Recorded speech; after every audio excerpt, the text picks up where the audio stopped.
Welcome to Stanford University, everyone. My name is Charlie Kolstad, and I'm a professor and environmental economist here at Stanford. On behalf of the Stanford Environmental and Energy Policy Analysis Center, it's a long name, but we call it SEEPAC, I am very pleased to welcome you to this event. Our goal today is to find political solutions to the climate change problem here in the US. Just to clarify, we're not asking if climate change is real or whether something should be done about it. That's a given, even though we may disagree on the urgency of the problem. Today, we are asking what political space there is in the next US Congress, particularly the Senate, to fashion solutions that might be made into law. To accomplish this goal, we're absolutely delighted to have with us two thought leaders from the US Congress, Senator Lisa Murkowski and Senator Sheldon Whitehouse.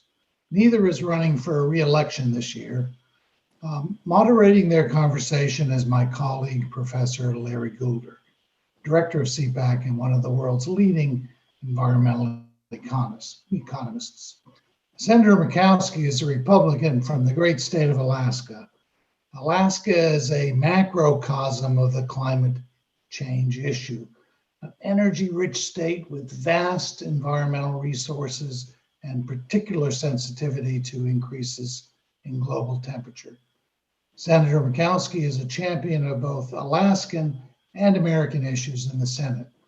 As chair of the Senate Energy and Natural Resources Committee, she is a strong proponent of fostering innovation and next-generation clean energy technologies. She holds a BA in economics, that's good, from Georgetown and a JD from Willamette University. Senator Whitehouse is a Democrat from almost the opposite side of the country, Rhode Island. One of the original 13 states, as I recently learned, the calamari comeback state, and also where my ancestors are from. He's a former US attorney and Attorney General of Rhode Island, and currently is a member of the Senate Committee on Environment and Public Works. He has a BA from Yale and a JD from the University of Virginia, and he's been a strong supporter of climate action in the Senate. Our warmest welcome and appreciation for your presence, senators. It means a lot to many people. We have less than an hour to solve climate change, so we had better get moving. Without further ado, I will turn things over to Professor Larry Goulder. Thank you, Charlie. I got to say, what a pleasure it is to see two distinguished federal level lawmakers on both sides of the aisle ready to have a substantive, and I expect a cordial conversation on the potential for climate change legislation in the next Congress. Thanks a lot to both of you for participating. Greatly appreciated. I'd like to start by mentioning what I trust you'll both agree on, which is that what's going to be possible in the next Congress is likely to depend fundamentally on the outcomes of the November 3rd presidential and congressional elections. And of course, there's a lot of uncertainty as to the outcomes and a multitude of possible scenarios. So as a way of helping us focus, what I'd like to do is ask you first to indicate what you think might be possible legislatively if Donald Trump wins a second term. Then we can soon turn to the case where Joe Biden is president starting in January. So if I may, I'd like to start with you, Senator Murkowski. If Donald Trump is reelected, what is the path? Is there a path to significant legislation on climate change in the next Congress? And then we'll see what Senator Whitehouse has to say. No, thank you, Dr. Goulder, and appreciate being part of the discussion with my good friend from Rhode Island to talk about these practical political solutions. And I just had to smile when Professor Kolstad said that the goal here is to figure out what the political solutions are. I think that has been our ultimate challenge. There's no shortage of ideas. There's no shortage of legislation that's out there. But it's all what is in the realm of the political right now. And so this is certainly an important and a very, very timely discussion. so looking into the crystal ball, if we have a second term of a Trump administration, my assessment is that you would continue to see directives through the various departments. I think you would see levels of innovation coming out of the Department of Energy. I think under the leadership of Dan Brouillette, we've seen a push out and a focus when it comes to advanced nuclear. I think you would also see greater investment in clean energy technologies, and it would be in a manner that is not adopting a full and bold climate policy. I think this president in his first term has made clear that there is no one identified climate policy, and some would say there is none at all. I do think that we have made some significant progress with regards to reductions in emissions. We need to continue that. Examples of legislation that I could see moving forward, first and foremost, would be the energy bill that Senator Manchin and I have been working to advance. We've got good, strong bipartisan support. We've got partners on the House side. It is, quite honestly, we should be able to pass it this year. It would be a crying shame if we didn't pass it this year. But that is focused on clean technologies, energy innovation, focus on renewables, but also that innovation that allows for advancements of things like CCUS. So those, I think, would be in the realm of possible under a second Trump administration. Well, thank you. I interpret what you're saying is that to the extent it comes from the legislative branch, it'd be more likely to be in the form of, let's say, carrots rather than sticks. That is, promotion of innovative new technologies for the energy industry, as opposed to something like taxes on fossil fuels. I think we can get back to this, but first I'd like to ask Senator Whitehouse how he views things and how it might be similar or different from what Senator Murkowski has said in the event of Donald Trump gaining a second term. I think it would be hard to get much activity out of a Trump administration. If past his prologue, they were pretty terrible in their first term. If they have a second one, I don't see that improving much.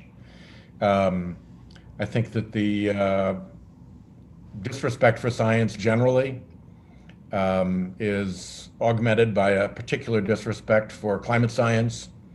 And when you look at the way money pours into the Trump political operation from the fossil fuel industry, and particularly the more kind of renegade aspects of the fossil fuel industry, I think that they believe they have a claim on him and they will assert that claim.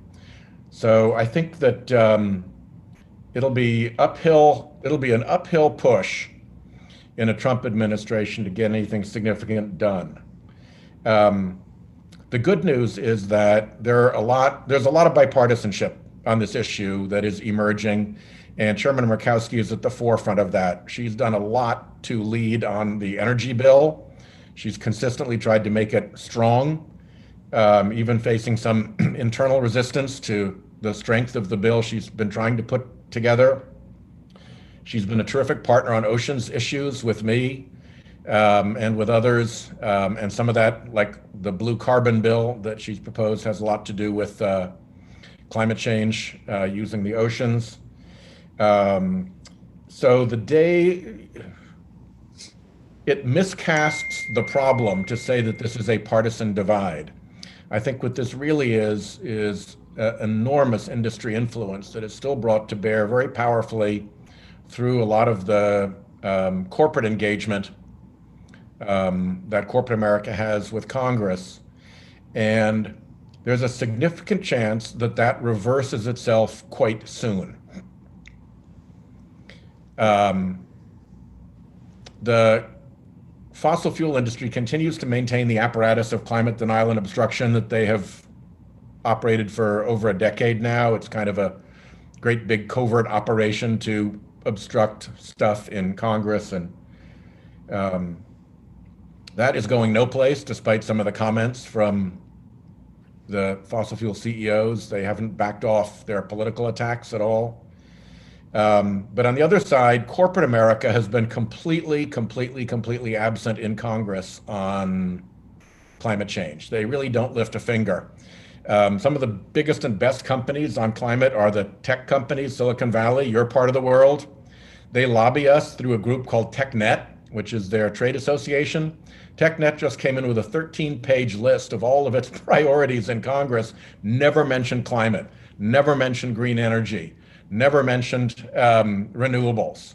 So, even a sector of corporate America that is as elsewhere disposed to doing good things on climate, when it comes to Congress, they throw in the towel, they don't even try, they don't lift a finger. And the really big trade association that all corporate America gathers behind is the U.S. Chamber of Commerce, and it's been outed as one of the 2 worst climate obstructors in America. So corporate America has either not shown up or shown up on the wrong side of this issue for a long time now. But that is starting to change. And if that change becomes profound, then I think that changes the entire conversation in Congress, and it might change the conversation with President Trump. If you get the ag sector and Wall Street and the big financial companies and the consumer group companies, Cokes and Pepsis and so forth, all coming in and saying, look, we're absolutely frightened now and we really need a serious bill to pass, then that changes the dynamic in a very positive way. And so even let's talk about, go along with that. Let's focus a bit on whether the dynamic would change, in particular whether it would change. I'd be interested in what Senator Murkowski has to say about the dynamic, but first I want to ask you, Senator Whitehouse. Let's consider the case of a Biden presidency. What do you think might be possible? What would be a pathway towards significant legislation in that scenario? Perhaps it's going to depend on what happens in the Senate. Yeah. And a lot depends on what happens in the Senate, but assuming we control the Senate, then I think we go very quickly to a climate bill, and we probably use the budget reconciliation process to make sure that we have something that can pass. I think it's important to seek and pursue bipartisanship and to do so sincerely, but I think this is an urgent enough problem that we have to go forward if we can't find Republican help with the tools at our disposal. We walked away from this problem in the Obama administration. I don't think we can do that again. I think we go forward with a big bill and use budget reconciliation as a vehicle to get there. Otherwise, I think it's a micro version of the same predicament, because I think Mitch McConnell is as opposed to serious climate legislation as the Trump administration, and so it will take that kind of corporate revival of interest to get him to move. I'd like to see what your colleague and friend Lisa Murkowski has to say, but just for the sake of our listeners, could you say very briefly what the budget reconciliation process is and how that would differ from, say, a normal full bills being considered? Yeah, that's a process in the Senate that allows the Budget Committee to instruct other standing committees to move legislation that relates to the budget, and allows those committees' legislation, when it comes out of the committees pursuant to the reconciliation instruction, to be passed by the Senate with a simple majority. It was the way the Republicans passed the $2 trillion tax bill a few years back. So I might add that it constrains the legislation a bit, because whatever component exists in it has to be directly related to finance. It couldn't include some broader measures that could be part of other legislation. Senator Well, that's a fight to be had over the bill, but at a minimum, a carbon price, I think, would be a pretty clear budget-related item. So, Senator Murkowski, you've heard a lot here, a lot of views from your colleague. I'm wondering what you would agree with, what you would disagree with, and more generally, what you think might be the political dynamic were Vice President Biden to become our next president. I think if you had a Biden presidency, he has advertised somewhat through his proposal that is out there through the campaign, pretty aggressive on the technology side in terms of the expenditure, $2 trillion there. rejoining the Paris Agreement. So he has articulated certain steps. Some I would absolutely disagree with regards to the ability to produce oil and natural gas on our public lands. He's indicated he would roll back certain measures as they relate to Alaska and the 1002 area. So clearly disagree with some of what he has articulated in his proposal. But I think we also recognize that sometimes campaign promises are made and then we don't see them materialize throughout the administration. In the Obama administration, we had a situation where you had the White House, you had the House, and the Senate Democrats had 59 seats to, and then 60 seats in the Senate, and they chose not to move forward with a cap and trade proposal. So I think we recognize that sometimes just because it's been laid out there in a campaign pledge doesn't necessarily mean we're going to see that. I do think you will have, under a Biden administration, you will have those on the further to the left who will take this up as a significant priority in a new administration. Senator Whitehouse has suggested that he thinks that addressing climate would be something that is done early in the administration, in a new administration, and that the effort would be made to utilize reconciliation.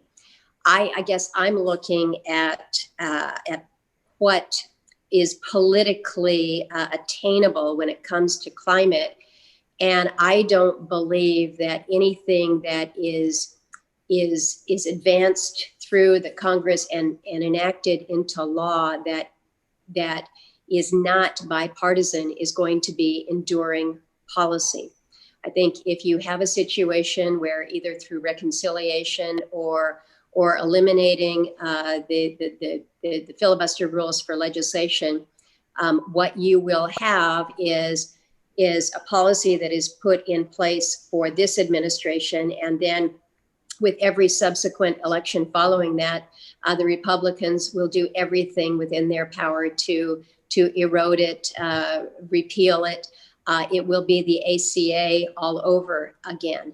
And so I am looking at this, and as one who has said, I think that we need to be doing more to address the issue of climate change. I think we need to be doing more responsibly to reduce emissions.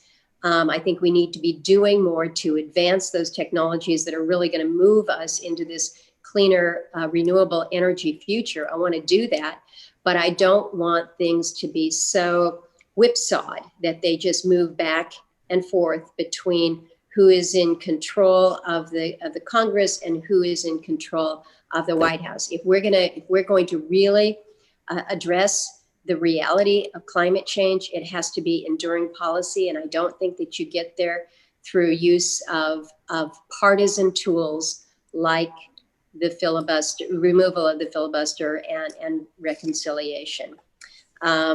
So I think you're going to have a lot of tension in a Biden administration between those who want to make everything happen as aggressively and as quickly as possible, and thus will roll right over the minority party, and those who think that we need to make sure that this is going to be policy that's going to stay in place. So let's work it in a way that is going to get the support that you need from both Republicans and Democrats, producing states and consuming states, rural and urban. We want to make a difference. It's got to be long-term. So I'm struck by your emphasis on the word bipartisan, that anything that's going to be durable has to be bipartisan. So if you imagine a scenario where Joe Biden becomes the next president, and even say that the Democrats gain control of the House. And if they have a slim majority, they could potentially try to usher through some policies. But you're saying that unless that's really bipartisan, it's not going to be durable. So that seems to raise a question. I'll be interested in a moment also to hear Senator Whitehouse's view on this. But getting down to the specifics, what particular kinds of policy do you think could garner wide support? That is, bring in significant support among Republicans as well as Democrats. So Senator Murkowski, what might you think has a chance for that? Where is the sweet spot? Well, I keep mentioning technologies, and colleagues on the other side of the aisle would say, "Oh, technology, that's the easy answer," and it's easy as long as you can really put them in place, as long as we're able to commercialize them. You got to get them off the drawing boards and actually in place. But if we take this approach that it's kind of an all or nothing, it's either we keep it all in the ground or we develop everything. We're never going to get anywhere. And so I think it's kind of a false choice for us to suggest that we've got to immediately transition off of all fossil fuels if this is going to be a Biden administration, and that is the direction that we go. I don't think that that's tenable. I don't think it's good for the economy. I just don't think that it is smart. I think my kind of view, my policy here is energy is good, emissions are bad. So what are we doing to manage emissions and retain what is good? So let's not be afraid to focus on how we really put in place these technologies that allow us to move forward. Let's work aggressively to advance the resources in the renewable sector, and not just picking wind and solar as the favored, but recognizing the great potential of hydro, of advanced nuclear, recognize the role that natural gas has played in reducing emissions. But I think when you look to ways that you can help give that certainty to build out, to make these investments, as I'm talking to the folks Senator Whitehouse was just mentioning, those in the corporate sector, they're looking more and more to give us some certainty with a price signal. And I know that a price on carbon is one that makes Republicans more than a little bit nervous. But I do think that can be, and that should be, one of the options that is on the table for discussion in terms of how you can move policies forward. What is it? Because I'm not one that believes that the best way to make this happen is to have the government tell you that this is what you're going to do. I'd like to see less of the regulatory and more of those market forces that come with that predictability. And if that predictability means a price, I'm happy to talk about it. I come from a state, let me tell you, where we have some of the highest energy costs in the country. And so how you can make sure that those that are most energy vulnerable are not hurt by this has got to be a priority. But I do think that this is one of those policy initiatives that I think is worth putting on the table for consideration. Well, thanks a lot, Senator Whitehouse. Be interested in your thoughts about what might be possible under a Biden, if Biden is our next president, and in particular, where you agree or disagree with your colleague from the other side of the aisle, and also what specifically do you think might be able to go through? What could be passed Yeah, I think if there is a Biden presidency? there's actually, I think, a fair amount of agreement buried in here. If I were writing the bill, I'd probably want to have at least 3 sections to it. And as Chairman Murkowski said, I think there should be a technology section, one that, like her energy bill, focuses on efficiencies particularly, because there's an enormous amount of work that can be done in energy efficiency. Carbon capture is another technology that Chairman Murkowski helped us launch with the bipartisan bill. We call it the 45Q bill because of the tax provision that it utilizes. So I think there's a section you'd want to have on technology efficiency and encouraging those developments.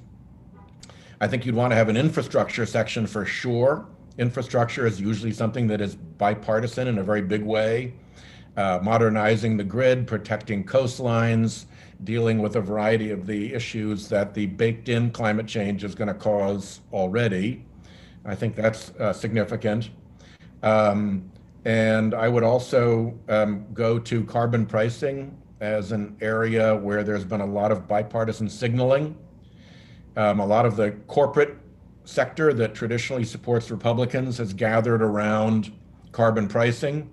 Exxon and Chevron and Marathon and other companies nominally support carbon pricing anyway. And if you go through the array of Republican former officials, whether from Congress or from executive administrations, who have engaged on this issue and come to a solution, almost without exception, they come to a carbon price that is revenue neutral and border adjustable. So setting aside Congress, which has a kind of peculiar disposition because of the influences that are at play there, in the larger community of the Republican Party, including think tanks, informers, and so forth, carbon pricing has a lot of traction. So, and I think you can put together a carbon pricing infrastructure and technology/efficiency bill that could get you a long way towards the 1.5 degrees that ought to be our target, and to do so in a way that increased environmental and economic justice in the country rather than making things less fair. And I think those would be basically the roughed out goals that you'd want to generally look at. It's going to be a big piece of legislation. It's going to take a lot of negotiation. There's a House that we have to deal with as well as a Senate. There'll be a Biden administration in your example that we'd have to deal with, and they'd have their own views, but I think there's a pathway. Well, I'm struck by a couple things. One is how much overlap there is between what you, Senator Murkowski, have said and what Senator Whitehouse has said. I also am struck by the fact that, Senator Murkowski, you in a state where oil and gas production is so critical, was willing to indicate, at least look closely at carbon pricing. The other thing is that, Senator Whitehouse, you seem to say that outside of Congress, there really already is quite a bit of support for measures to encourage significant mitigation of greenhouse gas emissions, but the Congress is kind of unusual and acts on its own. How do you bridge that gap? And perhaps ask both of you that question. If there is this support, even among conservatives, how do you get that translated into congressional action? Well, I think the biggest, to use an old term, plug ugly in the political environment around Congress is probably the U.S. Chamber of Commerce, which has had, as I said, it's one of the worst, if not the worst, climate obstructors in America right now. And that's created a bit of a blowback from its membership. So there's lively tumult within that organization about which direction it's going to go. At the moment, I would say they've gone from 100% anti-climate action to 95% anti-climate action, and they're trying to show their corporate members the 5% that they've improved. And I'm still looking at the 95% that is terrible. But I think that process will continue. And I think if a group is powerful, the chamber has has a bigger lobbying budget by a factor of 3 than the next biggest lobbyist in America. And they play in elections with hundreds of millions of dollars in dark money, and they're engaged in litigation and regulatory activities. So they're really pretty fearsome. And if they were to do a 180, that would make an enormous difference and provide an enormous signal. So the members of that organization are in a position to, I think, make a very telling difference in the way Congress behaves. How likely is that?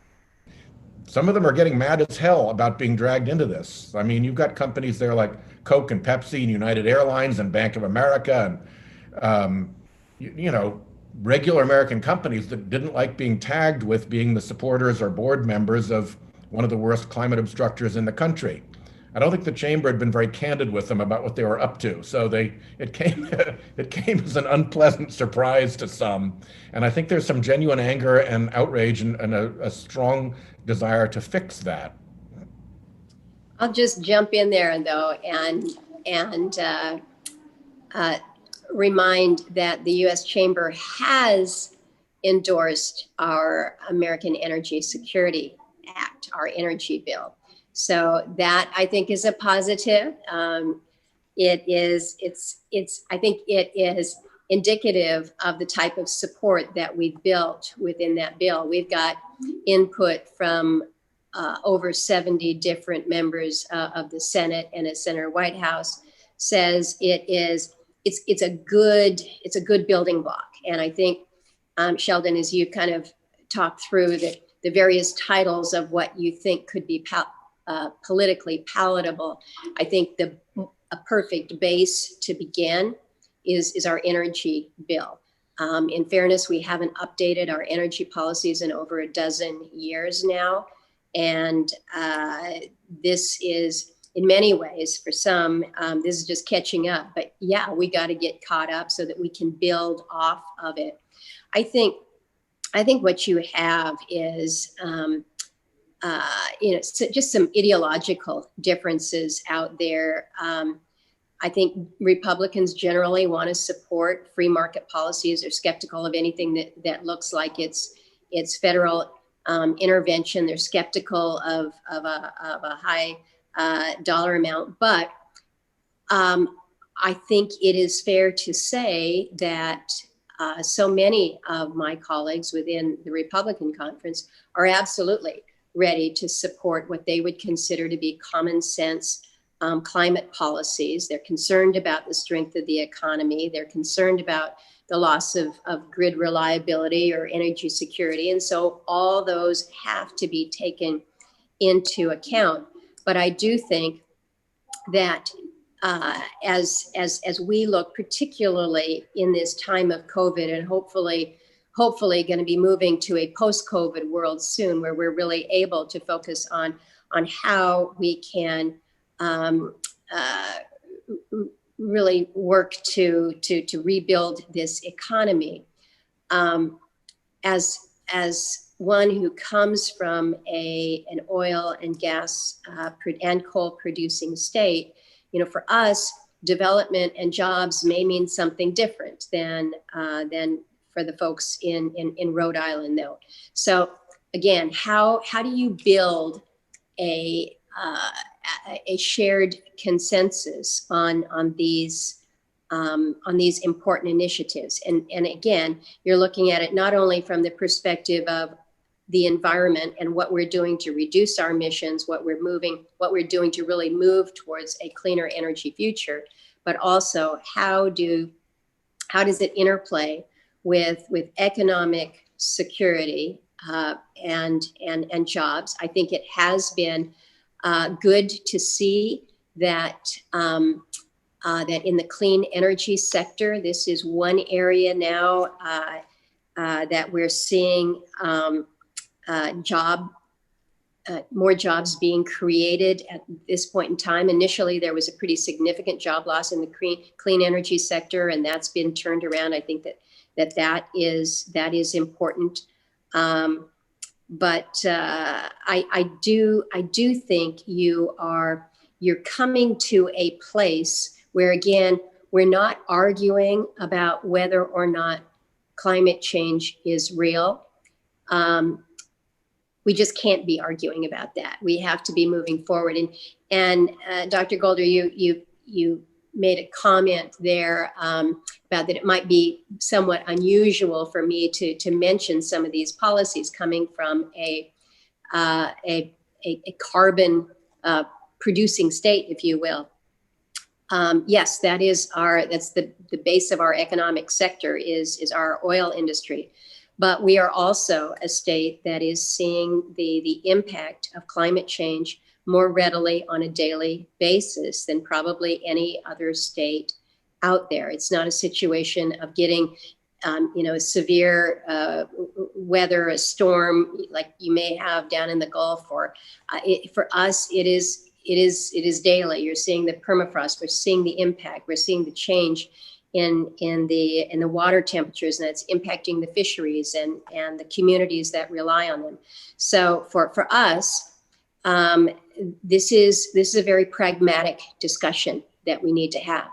I said, energy is good, emissions bad. How do we work to reduce our emissions in recognizing that we all want to have the benefits of good energy. So I think some of it is ideological, but I think if people like those of us in Alaska who see the impacts and yet who recognize the economic value that comes with production, we feel that there's a responsibility to address those impacts. And so what we can be doing more, whether it's carbon capture, I think the effort that Senator Whitehouse and I are involved with the Blue Carbon for Our Planet Act is exactly that type of innovative pushing out. How can we utilize our oceans in response to some of these environmental challenges that we face? I commend both of you. Things to what Lisa said. First of all, she's dead right. She's been working really hard on the energy bill. That's a good bill, and it's very bipartisan. Our blue carbon bill, the oceans bill, is also very bipartisan, and I think will be effective. We passed several nuclear innovation bills to try to expand carbon-free alternatives that may actually also help us get rid of our nuclear waste problem. The carbon capture bill, not only was it very bipartisan, but now there's a bipartisan effort to expand it. And we're working on that right now. There's an industrial carbon emissions bill that, believe it or not, the chamber has endorsed, that is again very bipartisan. And in the agriculture community, we've done a bipartisan agricultural carbon credits bill that is again very bipartisan, with Mike Braun and Lindsey Graham and me and Deb Stabenow as the lead.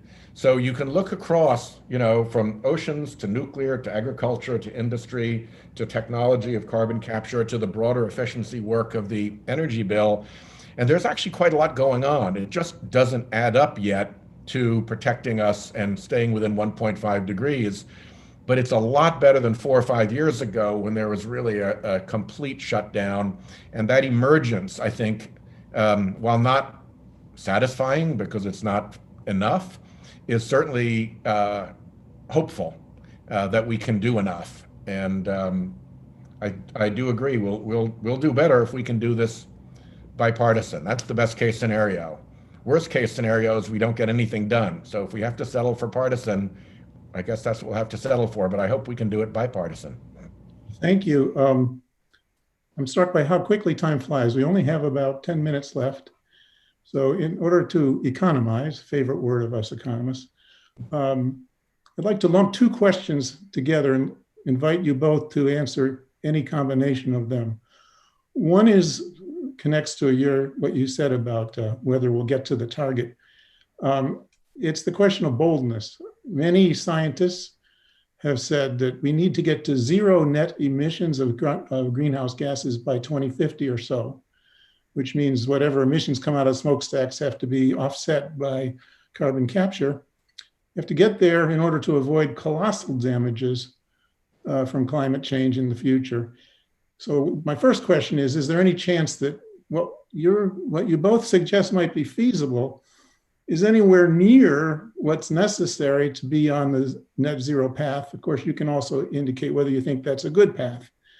And the other connects with what Senator Murkowski has been emphasizing about Alaska, but it's broader than that.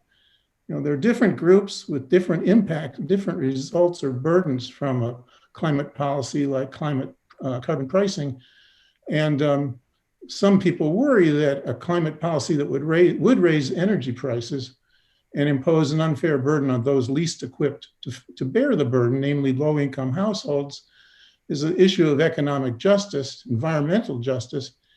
Is there a way that climate policy can be put forth that's politically feasible and at the same time it will avoid serious inequities? So those are two very different questions, but I'm hoping we might be able to get to both of those within the next 7 or 8 minutes. Senator Murkowski, you want to start off?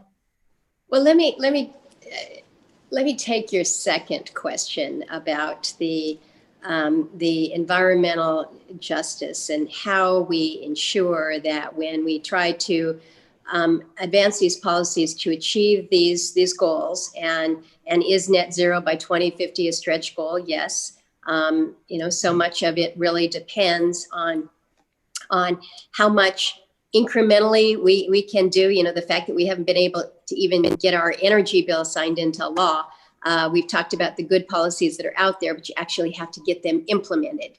And so making sure that we are able to do more than just the job owning that goes on in Congress, but actually get it implemented into law is going to, I think, determine the achievability, if you will, of these goals. But the issue that you have raised is one that is very almost personal to me. As I mentioned, in my state, we face some of the highest energy costs in the country.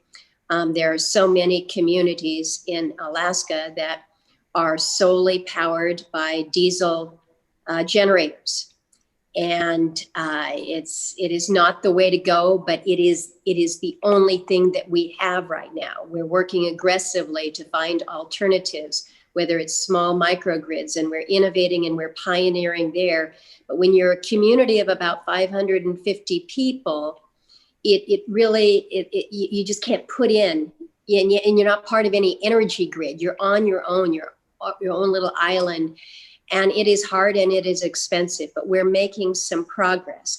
But if I'm in a situation where I have to go back to the village of Antioch, where I was greeted by a woman, this was about 8 years ago now. She comes up to me with her baby in her arms. She gives me a receipt, and it's a receipt for $50.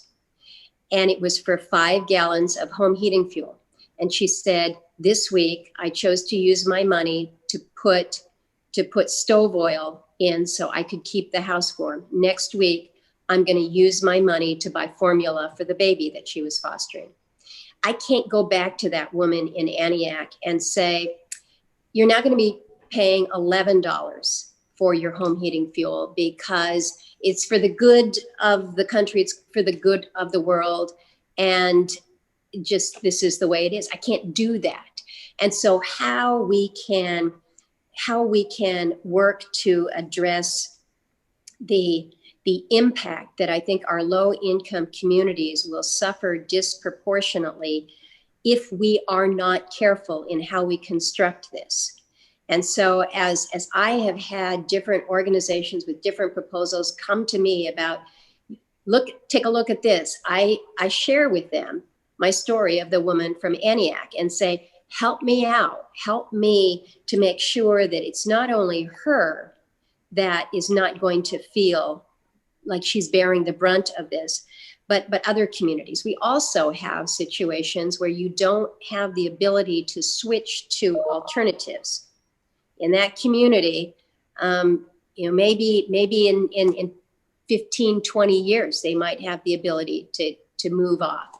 Actually, ENIAC is being a little more advanced with that. But my point is we need to be cognizant of this as we are shaping our policies. And so, as you know, there have been proposals to, if there is a price, how you can rebate that to individuals, how you can help with transition assistance. Right. So these are the types of policies that, and discussions that must be had as we work to address these goals. And again, are they good goals? Are they important goals? Do we need to set them? Yes, but we need to be very cognizant of the impact along the way. I'm very glad you mentioned this issue of possibly recycling the revenues from a carbon tax and targeting the recycling toward particularly disadvantaged communities or low-income individuals.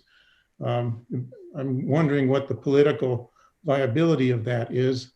I think it would be a food fight, quite honestly, because if you have significant revenues coming in, as you would with a price on carbon, everybody wants a piece of it. It's, quote, found money. And so you're going to have some that will say, well, you need to reduce the, you need to reduce the deficit here, or you need to put it towards all new technologies, not bad ideas, but that's going to be a challenging battle, let's just say. Senator Whitehouse, I know that what we're talking about is something you focused on a lot and made many proposed bills on. So what do you think in terms of either or and the question of environmental justice issues I mentioned, or the issue about can we be bold enough to even be seriously on a net zero path?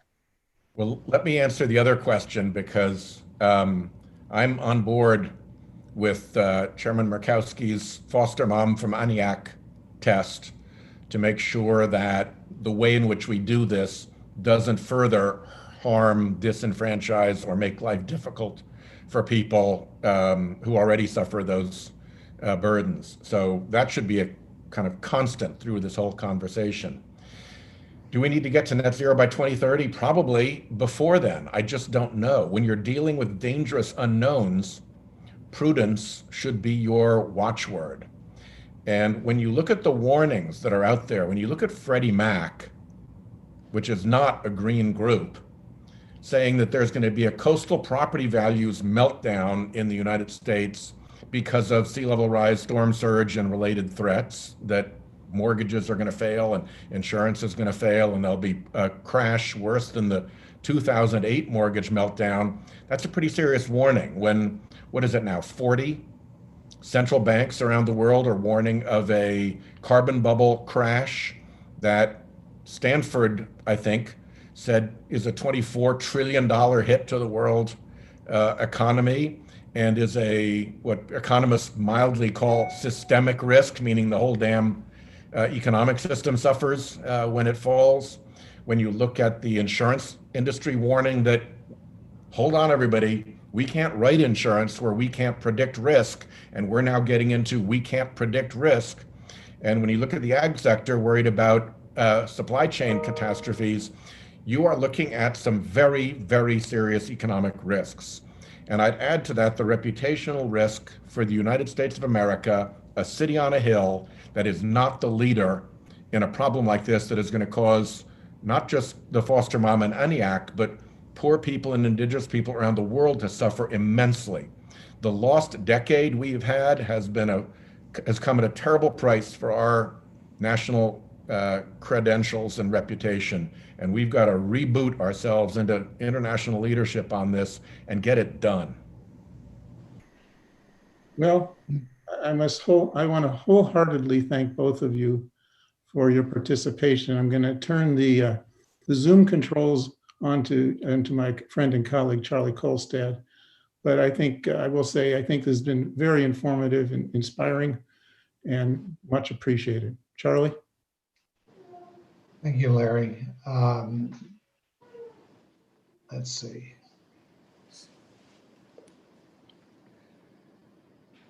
Okay, there we go. Let me just add my thanks to those of Larry. We're running short on time. So let me just say thank you to Senators Murkowski and Whitehouse for really an interesting and meaty discussion. I underscore meaty. I have a hunch that 2021 will be much brighter than 2020. Thank you. Let's hope. Thank you. Thank you very much. Thanks for the Thank you very much, conversation. Lisa. All right. Take care. See you soon. Bye.